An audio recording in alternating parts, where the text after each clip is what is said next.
Donald Trump is still visibly reeling from the latest Epstein scandal bombshell, and for the second time in less than 24 hours, he's running from reporters, visibly fleeing from them as they pepper him with questions about the Epstein files, and the backlash continues to mount, including some devastating polling. But before we unpack all that, if you end up liking this video and you want to support the channel, please be sure to hit the like, subscribe, and alert bells before you go. All right, friends, here's Donald Trump leaving the signing of an executive order, running from reporters, fleeing from the room as they ask questions about Epstein.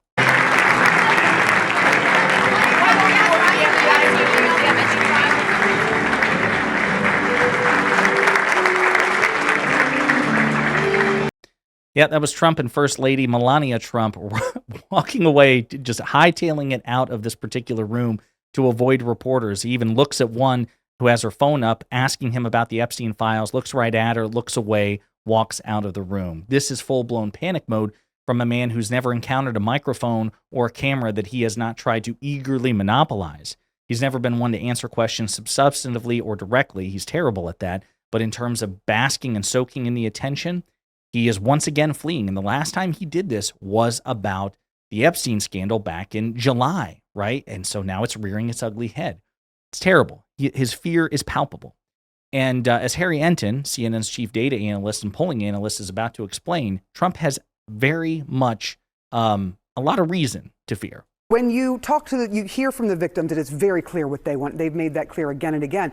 What does the American public think about how Donald Trump has been handling the Epstein files compared to all the other issues that he brought up during the campaign? Yeah, you know, Donald Trump is underwater on basically every single issue he ran on in 2024. But the Epstein files, the Epstein case, are especially dreadful for him. What are we talking about here? Well, let's take a look at Trump's net approval rating on the issue. Look, they're all in red. They're all in the negative territory. But on immigration, you know, he's 5 points underwater. Foreign policy, 8 points. Trade and tariffs, he's 17 points. The economy, 18 points. But look at the Epstein case. He is 39 points below water on the Epstein case. His net approval is 39 points in the negative. My goodness gracious. What Donald Trump has been selling on the Epstein files, the Epstein case, the American people, simply put, have not been buying at all, Sarah Seidner. So there's more that we're going to hear from Harry Enton about this. But again, consider the context for this. As we know, Donald Trump is objectively the most unpopular president in American history, at least certainly since the advent of what we would consider modern polling. So the most unpopular president in the past century. And he's underwater on most major policy areas. And the Epstein situation, the Epstein case, is not a high salience issue. It's not a high priority for most voters. So it doesn't tend to get the sort of attention as the economy, trade, tariffs, foreign policy, immigration, with respect to polling. But when you consider, as we've discussed on this channel, how disastrous Trump's economic polling is, for Trump's Epstein case approval to be more than double of, you know, his economic management, that's pretty friggin' bad, right? Yes, it's a low salience issue, but it's one of the worst polling issues for him. That's why Trump is running like hell from cameras, microphones, and the press. All right, so is there any sign that things have gotten better since there have been some things that have been released? Yeah, okay. Although released by Democrats. There have been some things that have been released. Donald Trump has been trying to make some sort of case saying that, you know, the folks don't necessarily care about it. But take a look here. Approve of the Trump admin on the Epstein case in early July, right, when you had those DOJ droppings, right? It was 17%. Look at where we were by late September, the latest poll I can find it. 20%. You know, we often talk about Donald Trump having this floor, right, of at about 40%. On this particular issue, he is less than half the level of the supposed floor. There is just nobody in the electorate who is buying this. They do not like the way that the Trump administration has been handling this case one iota. And understand that, okay, you might think, well, 17 in early July, 20%, so he was recovering somewhat, going from 17, 20, basically within the margin of error. But even if you grant him that, that was before the Epstein bombshells that we got in the past 24 hours. So I can't imagine what the next set of polls that ask questions about the Epstein files are going to look like for Trump. Republicans have generally said they like what Donald Trump is doing, generally speaking. How do they feel about the Epstein case? Okay, so you see, approve of Trump on the Epstein case. This is overall, right? And you see 17%, you say 20%. That is way below the 40% floor that Donald Trump supposedly has. How does that possibly happen? It's because of Republicans. Because look at this number. Okay, Republicans who approve of Trump's job as president, 87%. That is basically in line with the long-term average, 85, 90, 95%. But look at the Trump admin's job on the Epstein case. Just 45% of Republicans, less than half of Republicans are even buying what the administration is telling. Look, we're not necessarily sure whether or not this case has moved the ball on Trump's overall approval rating yet, but I can tell you that the more that this case is in the news, the worse it is for Donald Trump, because simply put, it is his worst issue by far. For Donald Trump, in this day and age, with the Republican Party being an authoritarian cult of personality with little to no by way of a limiting principle, for them to not only for Trump to be underwater with Republicans, less than half, but for it to be basically half of his overall job approval among Republicans, it's atrocious. Again, think about this. So Trump, obviously we don't know. Trump is incredibly stupid. He's also incredibly deluded. It's possible that he has deluded himself into thinking he's more popular than what he is. But set that aside. Trump running away from reporters is also a tacit concession that he doesn't think he can spin this to the satisfaction of Fox News or Newsmax or OAN, right? How many issues and how many policy areas on which Donald Trump is unpopular has he still tried to fight, right? Let's look at the economy. Again, as far as the major policy areas are concerned, the economy is Trump's worst major policy area with respect to polling in poll after poll after poll. And yet Trump every day tries to insist that the American people are wrong and that actually the economy is great, and he's willing to try to make that case, however stupidly, ineptly, foolishly, unwisely it is, because he believes that he can at least establish some sort of credibility with a right-wing audience.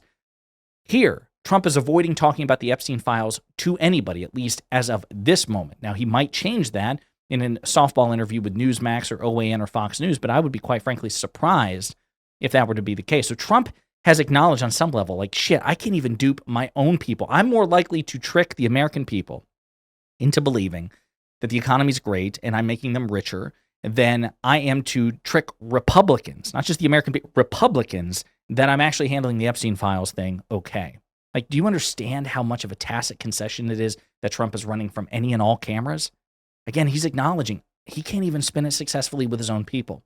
So speaking of the latest Epstein bombshell, again, just to remind you, these are some of the examples of what we learned from the leaked emails from Jeffrey Epstein to others. Epstein writing in a 2015 email, "Would you like photos of Donald and girls in bikinis in my kitchen?"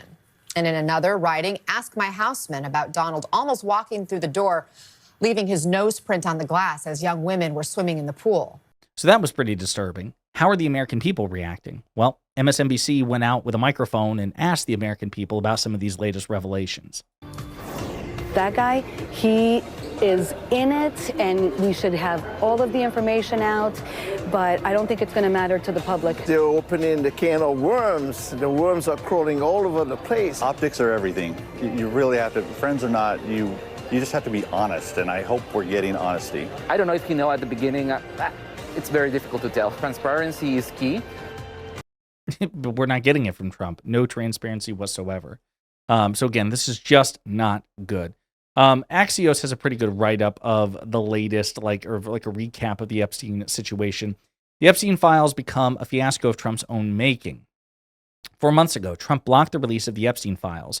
Wednesday's disclosure of thousands of Epstein emails showed why. Why it matters. The emails contain no real smoking gun, but they shed new light on the relationship between the two men, with gossipy, unflattering descriptions of Trump by Epstein. Trump was put into a defensive crouch as the news-dominated conversation on Capitol Hill, television, and social media. The tranche of emails released by the House Oversight Committee all but ensured the GOP-run chamber would bend to public pressure and vote for a measure to release the investigative records that Trump has tried to keep hidden. The White House lobbied two key Republicans on Wednesday to drop their support, but no avail. Trump's reaction to the Epstein scandal is a window into how he handles major controversies that invite criticism about his leadership. Whether it's a question about the affordability crisis, COVID in 2020, or the Russia probe in 2017, he has a penchant for pushing back against attacks by calling them Democratic hoaxes or con jobs. He then tries to kill the controversy with such a heavy hand that it helps keeps the story alive. Trump has started calling the recent attacks the Epstein hoax. He sued the Wall Street Journal for publishing a story in July about a racy drawing and poem he allegedly wrote to Epstein for his birthday in 2003. Trump said the message and drawing were not his. Quote, the minute he thinks it's unfair to him and it's a personal attack, he just goes into fight mode, said one confidant. Quote, no one wants to ask him what's going on here because he just gets angry. The Epstein files are now an issue because Trump and his top allies promised to release the files before Trump won the 2024 election. That promise energized Trump's conspiracy-thirsty MAGA base, which saw the files involving Epstein, a convicted sex trafficker who died in prison, as a chance to expose crimes among the rich and powerful. Then in July, 6 months after taking office, Trump reversed course and forbade the release of the Epstein files. Quote, he told Pam Bondi not to release the Epstein files. We don't exactly know why, said another Trump insider. This is a reminder that the decision, despite whatever anybody, it's Kash Patel's fault, it's Pam Bondi's fault, it's not Donald Trump's fault because he's perfect, it's everyone around him. No, Trump issued the order to stop the release of the Epstein files. This is ultimately on him, which is why his approval rating is in the toilet, and that is why he is running like hell from the media whenever possible. In the meantime, let me know what you think in the comments.